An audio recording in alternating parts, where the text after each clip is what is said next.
Kung mas mukhang bata ka kaysa edad mo, ang ibig sabihin ay malakas ang espiritu mo. May daladala kang puso na marami ng pinagdaanang bagyo sa buhay. Hindi ka naging mapait o nagtanim ng galit at sama ng loob. Tahimik kang umiyak pero nakahanap ka pa rin ng dahilan para ngumiti. Ang pagiging mukhang bata ay hindi ito bilang gantimpala ng mahabang buhay.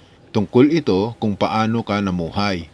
Mas pinipili mo ang mapayapa kaysa drama, ang growth kaysa sama ng loob, ang healing kaysa gumanti. Ang katawan ay nire-reflect niya ang kaluluwa.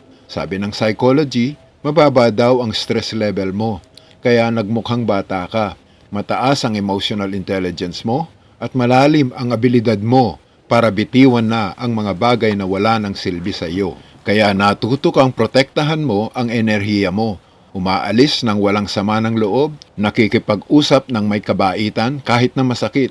Kaya siguro mas madalas ka pang ngumiti o tumawa kaysa malungkot. O kaya nangarap ka katulad kung paano mangarap ang mga kabataan. O kaya hindi mo isinuko ang tuwa kahit na binibigyan ka ng buhay ng dahilan para sumuko.